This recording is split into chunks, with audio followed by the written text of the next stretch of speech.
we're live. Excellent. Fantastic. Appreciate you being here on the live stream. I dressed up just a touch for the subscribe tribe. It feels special. It feels good to be on the live stream. So I thought I'd put on a decent shirt for once. Jerome, I see you. Don't make fun of my shirt, Jerome, all right? Trying to look good, trying to look business, casual, because we're talking about business, all right? Business credit. Everybody knows about Dun & Bradstreet, all right? Hey, people are coming in now. Nathan, how you doing? Isaac, hi. John, tribe in the house. John, cool. 505 in the house, awesome. Hey, how are you? Hello. Good to see everyone on this wonderful Saturday afternoon. Thank you so much for being here, and thank you so much for bringing your awesome positive energy here. We really appreciate it. Subscribe Tribe wants to help everyone. Star, good afternoon as well. Hey, how are you? Great to see. All right, so I'm sure you're watching at home or you're watching the replay. You're like, Brandon, just get to it. Let us know about this free Dun & Bradstreet DUNS number for government contracts, okay? So here's the thing. Everybody knows about Dun & Bradstreet. If you're not sure who they are, Dun & Bradstreet is a big time, maybe the big time, the biggest reporting bureau for business, all right, for business. So Dun & Bradstreet, typically, they charge something for their DUNS number, okay? But I'm going to tell y'all right now, if you're going for, and I don't know what your business does, but if you're going for government contracts or U.S. federal government contractors or assistance awardees, okay, if you're going for those types of things, maybe you are, we don't know, maybe you need this number and you can get it for free. So I'm going to read right off their website what Dun & Bradstreet says. It says, the DMB provides DUNS number, a unique 9-digit identification number for each physical location of your business. DUNS number assignment is free, that free 99, free for all businesses required to register with the U.S. federal government for contracts or grants. Please click here to continue, blah, blah, blah, blah, blah, blah, blah. Okay, so I'm going to give you that right here. I'm going to give you the link, okay? Boom. There you go, all right? This way they don't try and charge you for their builder program, okay, whatever it is. So sometimes DMB has things where they're like, yeah, go ahead, you can sign up, but we're going to want to put you in our whole business builder thing, and they add it in as part of their number and whatnot, okay? So that's something for y'all. Little tip, little trick, little secret. Y'all can build your business credit, not in your own name. You can build it with just an EIN, just with a DUNS number, okay? Y'all know that. We've been here before. Y'all know. But if you do want to use your own personal guarantee, I've done it in the past. You have to do it sometimes to start when your company doesn't have revenue.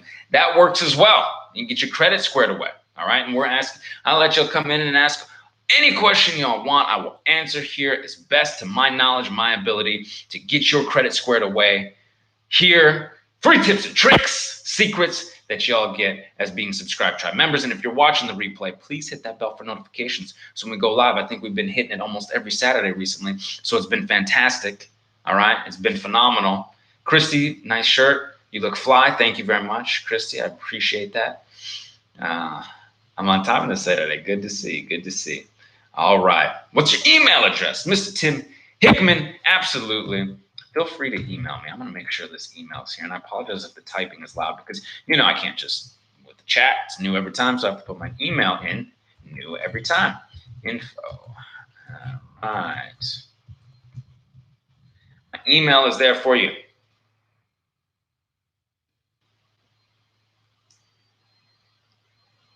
Anthony, this is an interesting question about you might want to talk to a CPA about that. For your stuff, all right. G&D photography, what's good, Brandon? Thanks to you, my score is 649, 750, and 650. Thanks. G&D photography, it's fantastic. I remember going back and forth on the emails, all right. I've had some calls. We've talks. This brother was working, moved his credit up, using the 609 system, going back and forth, getting the email support. That's what we're here for. He had several questions, several options to go. Now he's looking at 649, 750 on one of his scores. That's phenomenal. And 650. Thank you. All right.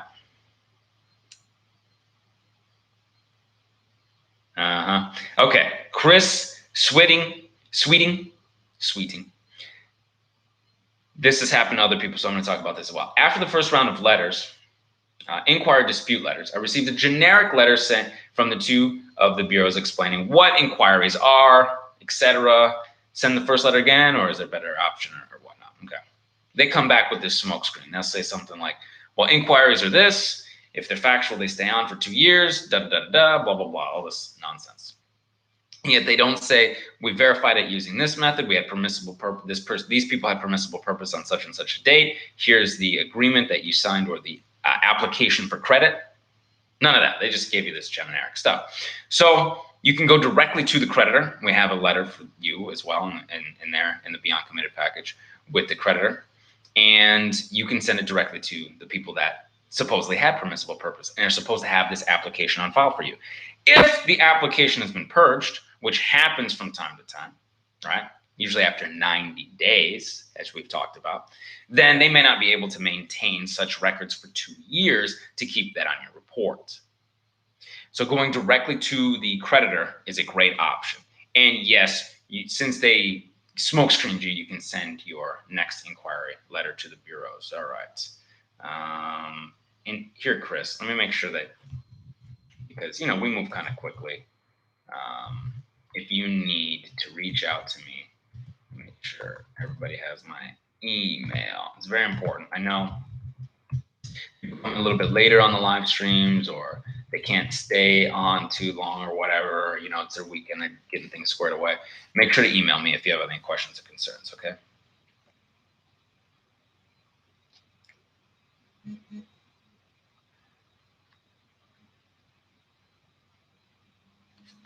Wow. Whoa.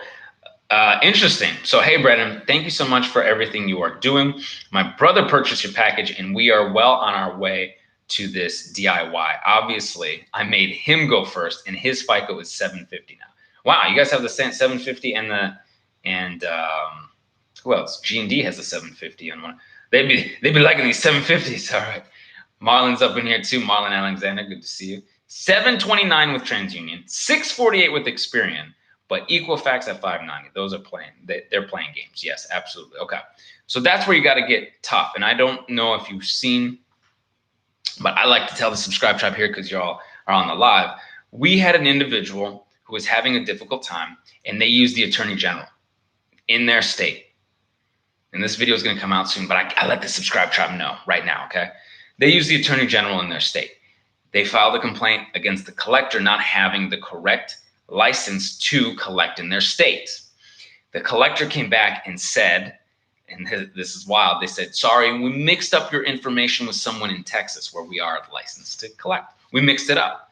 And this person said, well, look, I never lived in Texas. There's no way. This is nonsense. But hey, they mixed it up. They said, we're going to remove it from all the bureaus. We're not going to collect on you anymore. All of a sudden, after months and months, they were saying, oh, no, we're going to collect. We're going to make money on these people and this. They complained to the Attorney General in their state, and they ceased collection activities. So if Equifax is playing games, if your collectors are playing games, you know TransUnion's at 729. You know Experian's at 648. You've got good credit elsewhere. Equifax better get their stuff together because you have more resources for you. And that's what that person emailed in. They said, use the resources you have in your state. A lot of times they don't think that you can, you know, you can, you absolutely can. I saw someone here. Oh yeah, my score a little bit out of a standstill, Brandon. Okay, Jordan. On-time payment history is important, and disputing negative items are great. You're getting those negative off of there, right? But you need good on-time payment history. So it's about those trade lines, whether they're authorized user trade lines or good primary trade lines. And if you're a little bit more subprime, you know, you might need the Jewelry Club card. You might need the New Coast Direct. And I want to make sure, Jordan, that you have those and that everybody has those, because we get a fair amount of new individuals who get to jump on the live streams with us. So New Coast Direct and my jewelers.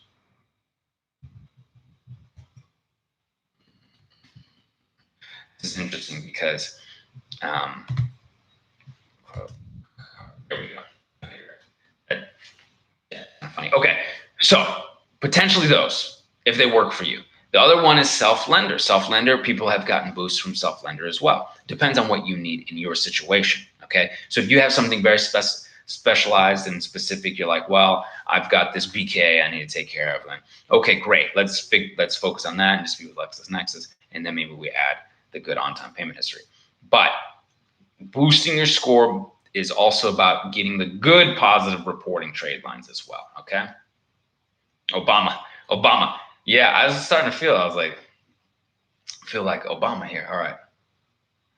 Let's see. 14 inquiries. Need to get them off ASAP. You can dispute these inquiries. You can call the creditors as well and see if they have these applications. A lot of times these dealerships don't want you to let people know in that state, like the AG and stuff like that, that they're doing things that they're not supposed to be doing. Because just because they say, oh, well, we're going to run your credit, they didn't let you know they're going to run it a whole bunch of times or whatever.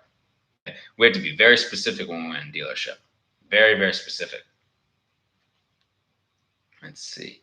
We've had an individual who actually called. Chris Sweeting, thank you very much for the super chat. I appreciate it. Appreciate it very much, sir. We had somebody who actually called, and I know you've probably seen the video already, but they actually called the bureaus and they let them know for every unverified account, including inquiries, you can be fined $1,000 if I take you to court. And they very quickly started taking inquiries off almost instantly. Rosalinda, good morning. Good morning. Edson, I'm missing hey, Brandon, after my litigation is over and I'm missing the rest of that question. Let me scroll. Sorry, guys, I have to scroll here like this. All right.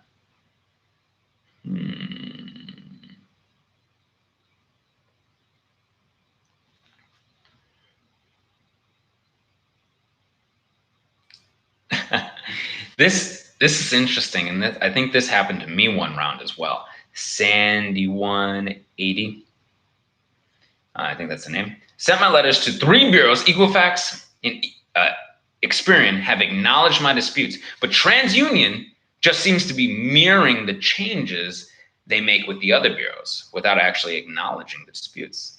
Interesting. I've always wondered if the other bureaus communicated, right? Share information. They don't say they do. They don't talk about that they do. They don't like to say that they do, but I bet they did do. Because I would dispute things, and this is for me personally. I'm not talking about. This is why you get the secrets. You get what I did. Okay, I disputed with TransUnion and Equifax Experian sometimes, and I would see some things get taken off on one, and then they would be mirrored on the other, even after or prior to a dispute series with the other. It was very strange. So something would come off of Equifax, and then it would come off TransUnion a little bit later, even though they quote unquote verified. It's very odd. So if they're mirroring deletions, just focus on what you're seeing come off and then get after whatever might remain. These guys don't want you to know that they share information, but they divulge it now more and more. And sorry, I'm gonna have to some weird spam here. They divulge it more and more now. They have to be much more open about it. They need to tell people where stuff is coming from. So we've talked about these weird partnerships that you've seen that I put out there, you know, SageStream being connected to some stuff, LexisNexis being connected to stuff, Experian and having a rent report and all this stuff, rent bureau and all this stuff. So we're getting more and more to who's got what now with information here. All right, let's see what else we got. What else we got?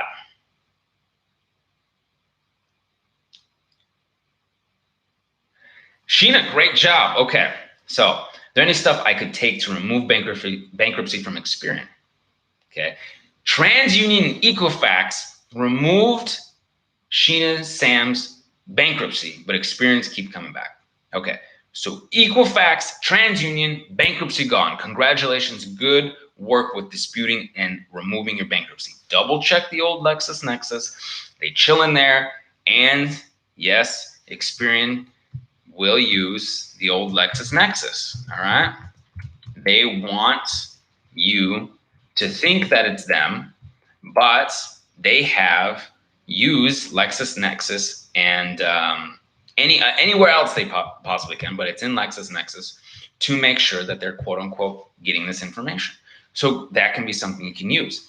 Not saying that the bureaus will or won't, but you could prove and you could show that it was removed with the other bureaus and send that in, okay? Now, they may or may not care, they may or may not, but like we talked about, occasionally sometimes they're like, oh man, and it's been removed, it's been deleted elsewhere. You know it can't be verified. You could potentially go to court. You say, hey, you know what? I'm not saying if it is or isn't. What I'm saying is I am challenging your right to report this. How are you getting this information? How is this 100% accurate? That's what you're working on. That's why TransUnion and Equifax removed it. Yeah. So the complaints, disputing with LexisNexis, the complaints with the CFPB, BBB, maybe working with your AG, your Attorney General, and the courts are open to you, and showing them proof that it has been removed elsewhere. So those are several options for you, okay? And remember, a lot of this stuff is a lot. I'm putting my email here, okay? Make sure you check out the chat, right? Check out the email. Get it. Email me. Questions, concerns, comments, needs, wants, whatever it is. Let me know. If you're watching this on the replay, if you're even watching now, please give this video a thumbs up. I appreciate it. All right. All right, let's see. Why is it that I feel like I don't see? Okay, great. So I do see this. Alice C. Stewart and someone else asked about this, okay? I sent Midland Funding the debt validation letters, okay? And they sent back some account statements. What now? It's account statements. And this is what I've seen recently in comments and emails and stuff. They send back account statements. What do? They're doing exactly what they're trying to get you to do, is to get worried and nervous and scared that this is verification or validation. It's not enough. You got to have those signed contracts. We've seen stuff like that, but at 99% of the time, they don't have that stuff. We've seen where you have to have the legitimate, real deal, substantiated stuff. Alice Stewart, and anyone else who wants to know, about this stuff. You guys could type up statements. You guys could type up invoices. There's invoice, QuickBooks or whatever. Businesses can type up invoices, and they can be wrong. We've gotten wrong invoices to our company. And I said, no, this is not right. Oh, yeah, that's right. We were gonna, it was supposed to cost this much and not that much. That's just one small example. So anyone can type up a statement or an invoice. That is not enough. And that's why I'm very conscious now of looking over stuff that the company has to sign for, looking over things in the fine print of stuff, because most people are hoping that you don't read everything. So I was reading over some contracts and was like, oh, you need insurance on this piece of equipment that we needed for the office. And I said, well, how come you guys didn't tell us, right? But it was in there, trying to trap us up. So anyone could type something up and send it to you. It doesn't mean it's necessarily yours. It doesn't mean that you necessarily owe it. It doesn't mean that it's necessarily even correct. And those are just a few reasons why that may not work and should not work for you to feel like you need to, set up any type of settlement or payment or anything like that, okay? You can continue your dispute process. So we talk about, you can send your next letter to them. You can send your next letter saying that the collector fails to validate, all right?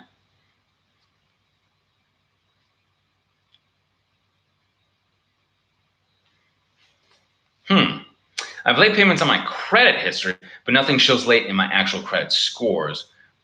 What should I do? This is interesting.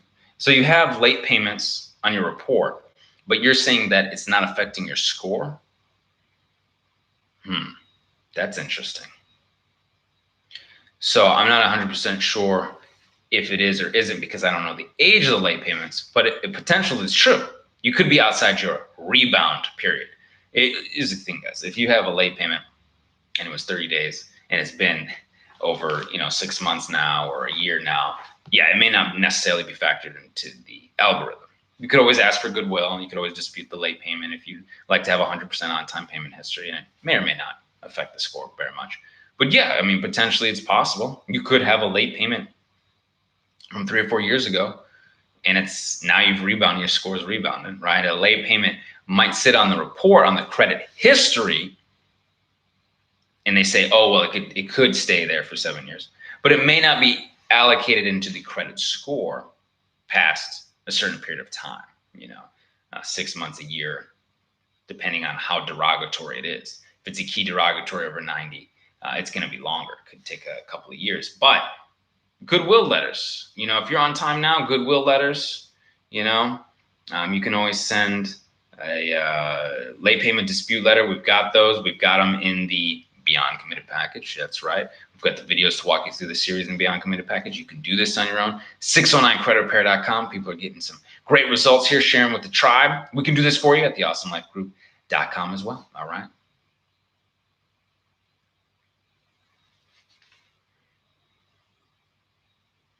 Wow, I have a creditor reporting a certain amount, but the same creditor sent me a bill for a higher amount. Is there anyone can use I have a creditor reporting, kind of use the bill to show, okay. Yes, okay, John G. So in your specific scenario, you're gonna want to show the CFPB, the Consumer Financial Protection Bureau, because this has a lot to do with inaccurate and fair billing. Okay, billing acts. So you can show what you're saying. You like, I want to show them the bill. You can upload your information, your files, to the CFPB website through a complaint portal, and you can complain, and you can say that the creditor is reporting what you say, inaccurate information, lies. Yeah, and at the same time, you can dispute this, and they can't figure out or substantiate properly or do it or verify within 30 days. Well, we know what has to happen, right? So yes, and that's great. That's great. You keep finding these inaccuracies. People keep finding these inaccuracies. People keep seeing that this stuff is, yeah, and that's right. Andre said, you CFPB. People keep seeing negative, nasty stuff on there that isn't true. It just isn't true. This is why this stuff exists for you. All right.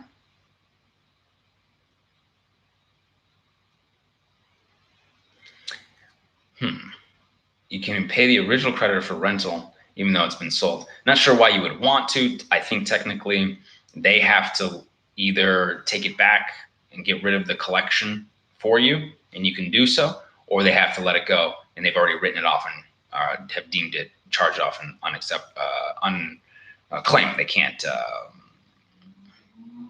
they can't get the debt out of you. So it just depends on the legality of where and who owns that. Not sure you could dispute it. Not sure, excuse me, what this is pertaining to. Let me make sure you can put in your chat. Email me this. It seems like we need a few more specifics on this situation. Okay.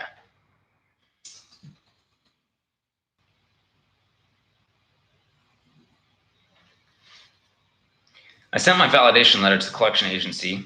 It was delivered on the 17th of October, and I haven't had a response from them. How long should I wait before I send the other letter? And this is Derek. Okay.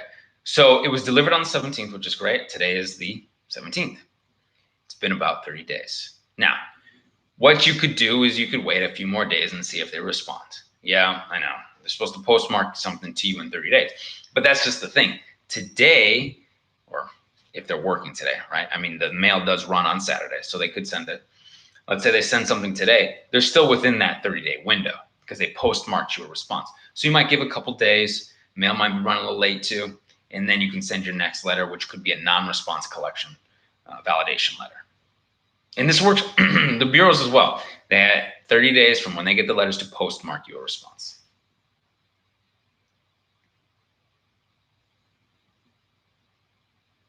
Same thing, Erica. Hey, Brandon, how are you? I bought your program, sent out the letters. A collection agency only sent bills back. Yeah, the same deal. Next round, next validation letters, same process. They will do whatever they can to confuse you and try and get you to say, oh, I guess that's it. No. We know better than that. We know better than that, okay?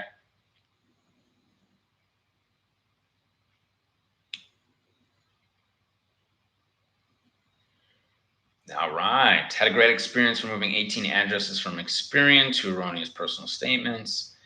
Wow, that's great. Fantastic.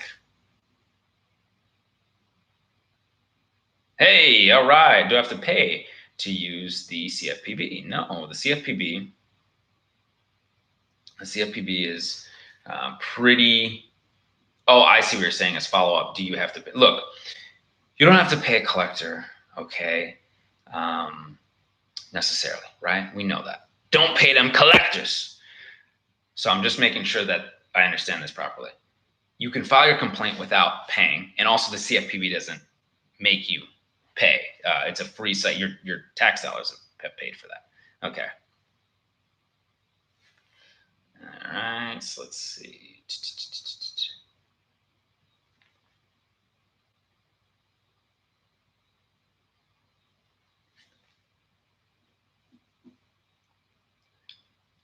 Oh wow.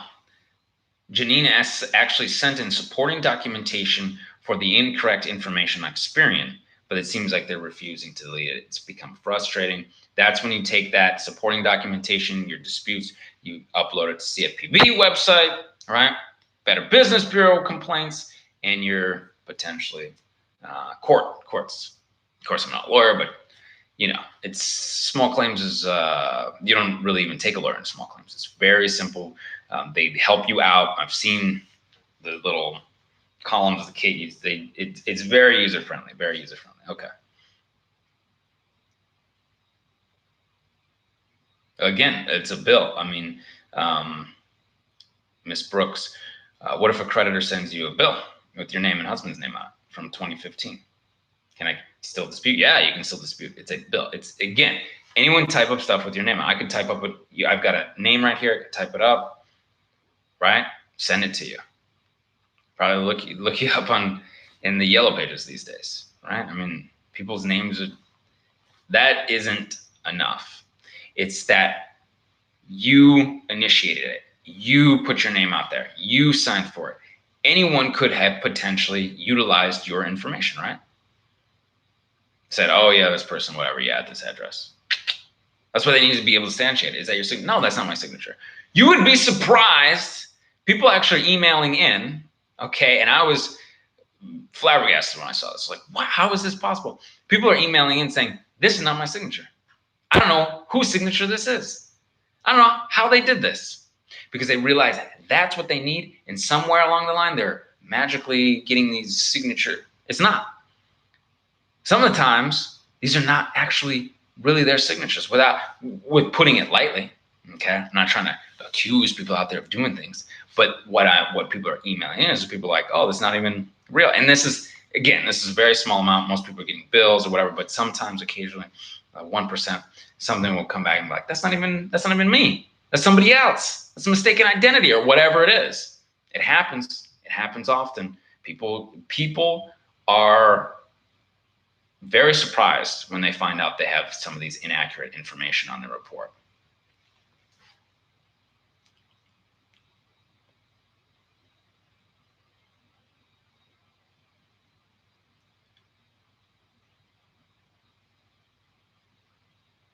Oh, okay, great. No, you're saying this right, Candace. Okay, that's why it took me a sec. Hi, Brandon. I may be saying this wrong. No, you're fine. Should we freeze our reports with LexisNexis before sending dispute letters to the bureaus? I'll buy your ebook and dispute letters. Starting the process soon. Congratulations. Good work. You're getting a good start. All right. So if you have some negative derogatory information on LexisNexis, which you can pull your report, and let me make sure that I get this for you because, you know, that's why you subscribe here. This is why you want to be a part of the tribe, so you can get information, so you don't have to work as hard. That's what I do. That's what my job is for. 24/7, nonstop. So this is a LexisNexis report. You can pull it. You can take a look. You can see if you have derogatory items. You know, if you have maybe some things that are not accurate on there when you look at it. Maybe there's a bankruptcy. Maybe there's some other personal information that you need to update, public record, whatever. Okay. You can dispute directly with the 609 dispute letters, which of course you can get at 609creditrepair.com. In our Beyond Committed package, there is a freeze letter, yes, and you could freeze it. It's mostly important if you have the derogatory items. If there's nothing there and your LexisNexis is clean, then you don't have to worry about that. You can go right onto the bureaus, okay? Don't sweat it. Don't sweat it. Either way, you can handle this, all right? And of course, you've got my email. Let's see.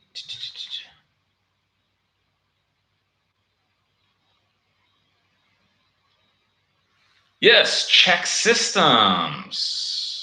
All right. Went through 2 rounds and do check systems. There are different letters that are available in our Beyond Committed package. They're just a little bit different, a little bit tweaked, because we're talking more about, the banks. We're talking about getting bank account, checking system, that kind of stuff. A little bit different than the bureaus and how they run things. It's in our Beyond Committed package. So, yeah, absolutely.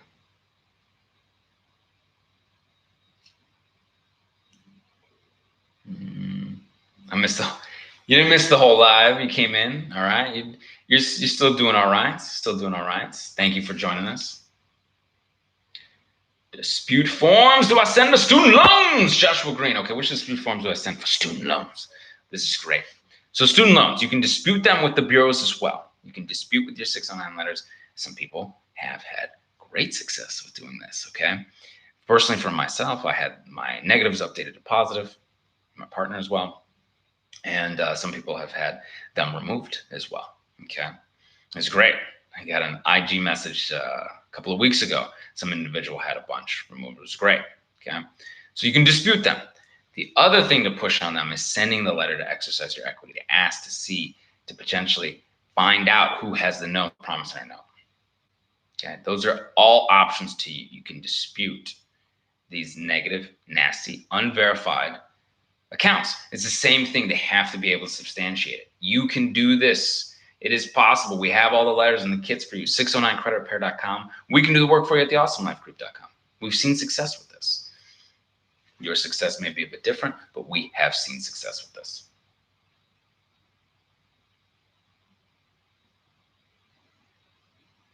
And all right, Kayla Hill. Just started my LLC. Oh, John. Okay, cool. Well, let's see, John, what you were interested in business credit. Here's the thing with business credit. If you are trying to work on it with no personal guarantee, the company, the business, will need to have the ability to utilize the trade lines that you have, the vendors that you use. Okay. So let's say you have a vendor, let me say it's a restaurant, right? You're a Restaurant Depot, and they give you a net 30. Or whatever that it is that you need. And they're reporting.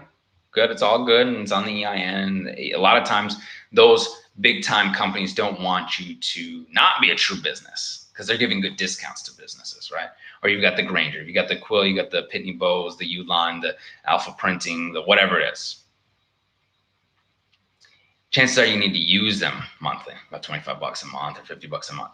So if you don't have revenue coming in right now, it might be more challenging because now you start spreading it out. You got, 3, 4, 5 vendors or whatnot. So you could go the personal guarantee route, and it basically just allows you to open a credit card, and your personal credit score is the nucleus of it. And maybe you get 0% for 6 months to a year. And that gives you time. That gives you time to build up revenue. That gives you time to do whatever it is that you're doing with your service, your product, and your marketing and all that good stuff. It's very helpful as well. Many people do that. And no one's saying that you have to use a whole bunch or whatever, but it can be useful. If you're going the no personal guarantee route, as you build up with those vendors and as you're using, you can do both at the same time too, though. That's how we've been able to manage. Okay, I'm gonna do it and start building, because that no personal guarantee side takes a little time. It's like working with somebody's personal credit, like an infant that you just started your LLC. It's like an infant. It's got to grow those teenage years, and then finally it's an adult. All right. So yeah, email me. Let me know what you're looking for and what you want to do. And each industry is a little different. You might find that it's easier for you to do it one way or the other, depending on what you're working with. Some people are in trucking. Some people are restaurants. Okay. Some people want to do an entirely different thing. Home care or home health care or senior care, things like this. I've seen all sorts of businesses, the great businesses out there. Let's see. Wow. That's great. Sheena Sam. Brandon, my score went up 113 points in the month of October. I have removed everything from my credit report except for derogatory remarks and 1 BK. All right, you're on your way though. All right, got a couple except for 2. Two derogations. So you got two derogatory warrants and one bankruptcy. Okay. 113 points in the month of October. Removed everything else. Got a couple things left, two derogatory marks, one BK. This is fantastic. You're on your way. Stick to the plan. This stuff works. 609creditrepair.com. We can do the work for you at theawesomelifegroup.com. All right. I want you to have the same successes or greater successes. All right. Her scores are up 667, 642, and 600. Imagine maybe the 600 is the one where the BK is still. Look, that bankruptcy can potentially be worth, it depends on everybody, all right? It depends on everybody's different situations, but it could potentially be worth up to 100-point fluctuation, okay? So that's a big, big deal. And I'm very excited for you. You're going to be up in the 700 club soon. I feel it. I feel it.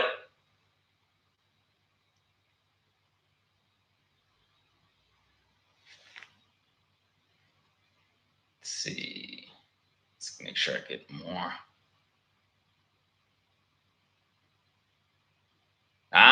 Tony Thomas, great question. How do you dispute a repossession? Well, now what has happened is you're looking for the documentation on their deficiency notice. Okay, Mr. Thomas? So they're going to try and take the car back and sell it, and then they're supposed to give you the notice saying when they're selling it, how they allowing you to attend the auction, how much they sold it for, how much you're supposedly on the hook for, right? Without that, they could tell you anything. And they could just say, well, we sold it for X, and then we're trying to get more out of you. When they sold it for X and it was the entire amount of your loan or the car note or whatever it was worth. Yes? So that's how you can dispute it. And yes, look, they're supposed to maintain your signature. So even if you dispute the repo with the bureaus and you're worried, well, you know, it's got this car note or whatever, who has it? Who has the note? How are they able to maintain this and make sure that's factual and that's yours? You're not saying you didn't or didn't do anything. That's the thing, Tony, Mr. Thomas. You're thinking of this a little bit more like I need to prove, right? That's what you're worried about. How do I prove and say that this is? No, you're asking them to prove that they have the documentation and information. Because Mr. Tony Thomas, I'm looking at your name right here, and I don't know if that's your real name. Maybe it's Anthony Thomas, right? Already. Maybe it's Anthony Thomas Sr., for all I know. We don't know. I don't know. I'm a third party. How would I know? How would they know? That's what we want to know, and that's what we're asking. So we're not saying yay or nay. We're saying you prove it because you're supposed to under the FCRA, all right?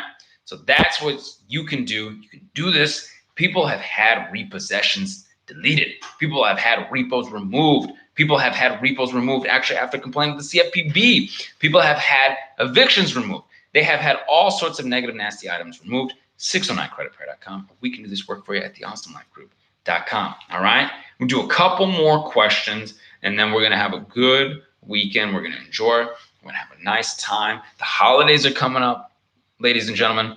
I'm very excited for you. Whatever holidays are you celebrating? And I know Thanksgiving is coming up. It's going to be a big one. We will have a great holiday together, all right? I'm really excited for you guys. I want to let you know this tip. To the subscriber, get in, Jerome, get in. All right?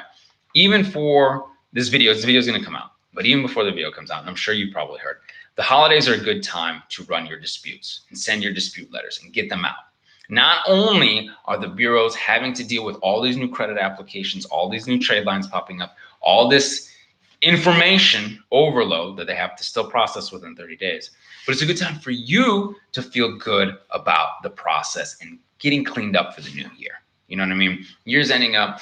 2019 is coming. It's right around the corner. You get your credit squared away in the next several months here, you're going to be feeling a lot better. So the bureaus have a harder time during the dispute process in the holidays because it's so busy. People are taking time off or whatever, but they got all these new credit applications, all this information being piled up on there. This is a great time for you to get this squared away, all right? And if this video is helping you out, please give a thumbs up. You're watching the replay. I really appreciate it, all right? I really appreciate it. All right, so a couple more here. Medical bill and cable bill off my credit reports. All right. So we've talked about cable bills before. NCTUE A lot of people forget about them. I forget about them because they are such a small percentage. Vic, Vape in Hollywood. Good to see you, Vic. Hey, Vic. Good to see you, brother. I really appreciate you being there.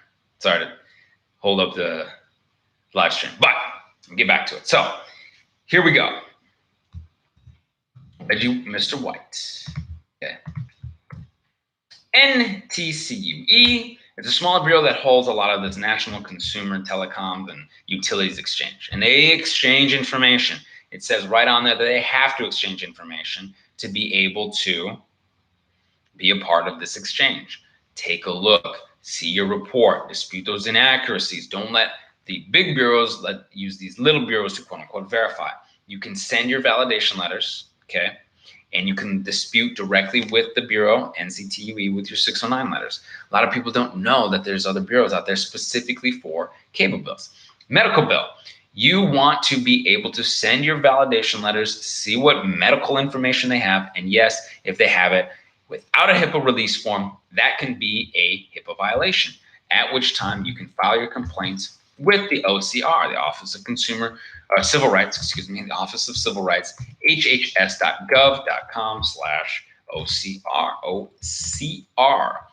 I've got this for you right here, and this is for more medical stuff. This is for medical. Now, the HIPAA violations, I got to tell you something. HIPAA violations have a higher claim. So they can be fined higher than 1,000. I think it could be up to 10,000 or whatever. You want to take a look into it. I'm not a lawyer. I don't want to give that kind of, because then people are going to be like, oh man, salivating for this. But here's the thing. It's a big deal. That HIPAA violation is a big, big deal. Okay. So you want to make sure you take a look at it, and you can send your validation letters, your 609 letters directly to the bureaus, but look into the hhs.gov/OCR for your medical, and NCTUE, and I put it in the chat for you, for your cable. All right, some special secret stuff. Okay.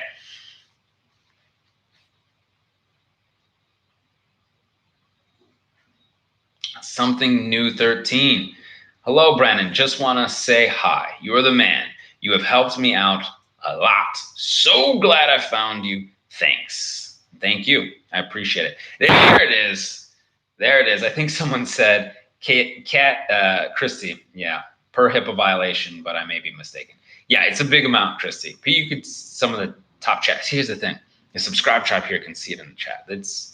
It's heavy duty, Christy. Thank you very much. And something new 13. Thank you so much for your positivity. I appreciate you guys being positive here.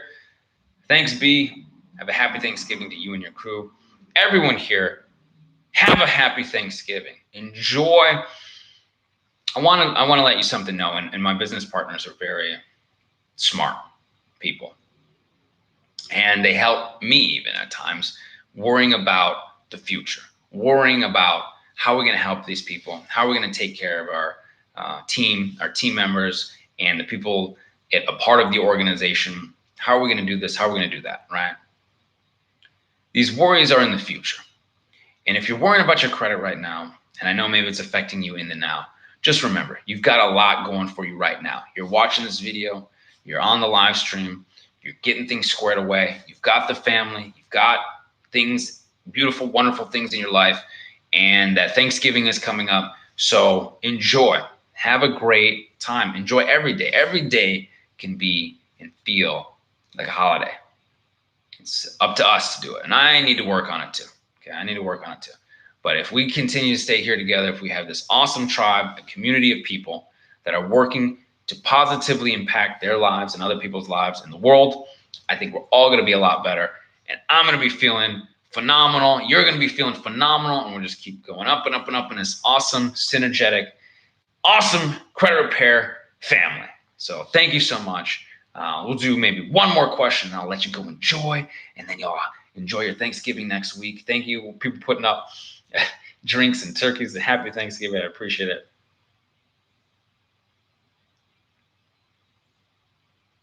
There we go. Sheena Sam helping out Mr. Tony Thomas, being very specific to, she's telling you how she removed her repossession. I removed a repo from my credit report in a dispute letter requesting the signed contract bearing my signature. Freeze LexisNexis, SageStream, CoreLogic, ARS, and Factors Trust. Look at that. That's how she did it. You potentially can do it too, right? So you're worried, you're concerned. You come here, you come to the tribe, we help, all right? We all help. I love it. I love it.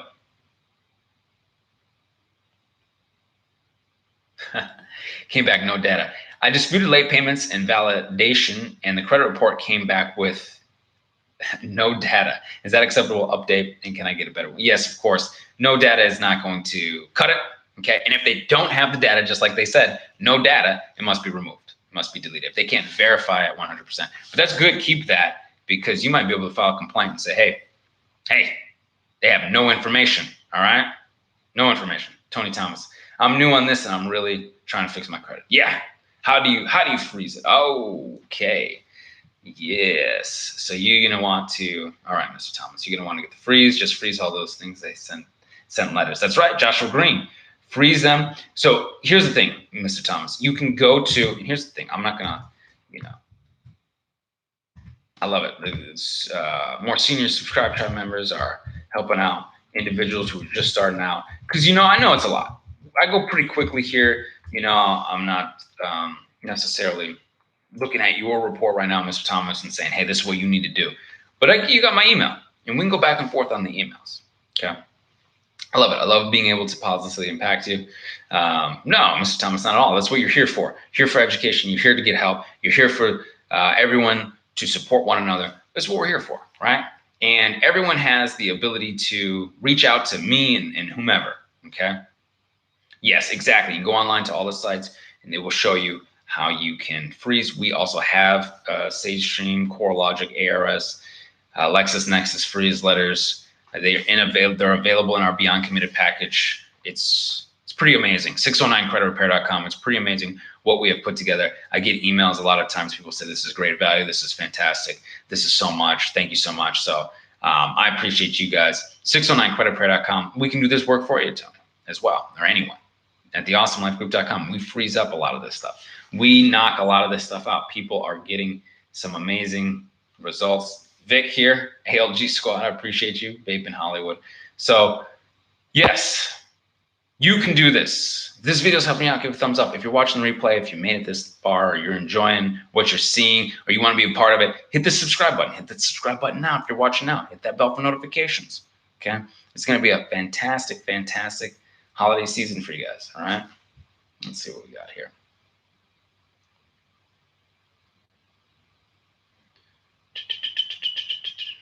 Medical bill, great. Oh, so I was an authorized user on Capital One card, but the person stopped paying on it. What can I do? Well, this is what I've noticed about Capital One, okay, in disputing Cap One cards, is that they're real quick to shut off authorized user and to remove authorized user stuff. Now, I'm not saying that's going to happen exactly for you, Joshua, but from what I've seen, Cap One doesn't play games when it comes to AU stuff. Why? I don't know.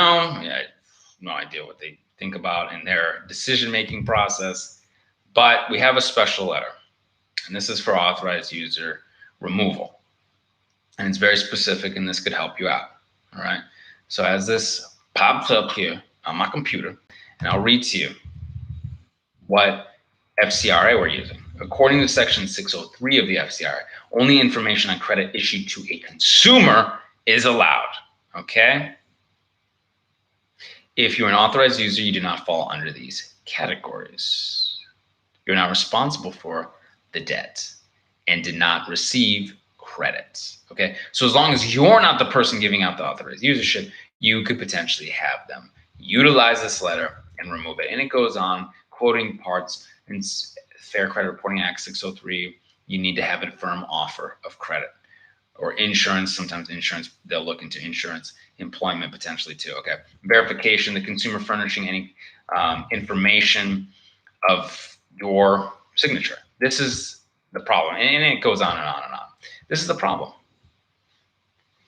Someone else has that credit. Someone else is responsible for that. Somebody else was supposed to pay it. Someone else stopped paying it. Somebody else signed for it, potentially. You didn't do any of that stuff. So, Mr. Green, that can happen for you. I want you to make sure that you utilize that special letter, okay? Because that one's specific. Now, of course, you can use the regular 609 letter. You can dispute and potentially have that come off. It has worked in the past, okay? Well, let me just give you my email if you have any other questions or concerns. And we're good. Okay. Man, I should have got a bottle of water. All right. When one collection removes the account, can I dispute the 3 collectors easily? When one collection removes the account, can I dispute the 3 collector easily? I think what you're asking is, when one of the collections is removed, does it make it easier to dispute with the other collectors or bureaus or whatever it is? It potentially could. It potentially could. It depends the specifics of it. It depends exactly what stage of the process it is or whatnot. But yeah, if it's removed and they are feeling like they can't verify it and they're removing it from places, yeah, it's potential. If it's the same collector, the same whatever the same thing is, let me know a little bit more on what that is, because it's a slightly general. I'm going to use some more specifics on that, okay? But yeah, potentially could. All right, you're Sula Rankins. I'm holding my letters, too afraid to send them out. Need a little assurance that I'm doing things correctly. Sure, absolutely. So here's the thing. If you've got the letters, they're typed up, you've got the negative, nasty, unverified items on there, and you send them to the bureaus, chances are you're doing it correctly, okay? If you feel like you need to reach out and let me know what's going on, I'm going to put you my email here, okay? Because I don't really know what specifically for you, but chances are you're doing it correctly. You're sending your 609 dispute letters to the bureaus. You're trapping them up. You're disputing. You're sending your validation letters potentially to the collectors if you need to send some validation letters. Holding the letters and being afraid is kind of what they want. You know what I mean? They don't want you to be able to just go ahead and send. They want to scare people. That's why they use scare tactics. That's why they do all sorts of nasty negative stuff, right? Excellent. All right. Excellent. Let's see what else we got. All right. Yes, I put my email here. All right. Excellent, excellent, excellent. Fantastic. Happy Thanksgiving, guys. We're going to sign off. I know you guys are probably excited to get to your weekend and the holiday and all that good stuff. You got my email address if anyone needs it. All right. Remember, you can do this work for you at theawesomelifegroup.com. You can do this for yourself at 609creditrepair.com. People are getting great results. 609creditrepair.com. We can do it for you at theawesomelifegroup.com. If this video helped you out, please give a thumbs up. Hit the comments section. Let me know when you hit that subscribe button. Put subscribe tab down below. Hit that bell for notifications for the next time we do this live. All right. And until I see you in person, I will see you on the other side. Take care.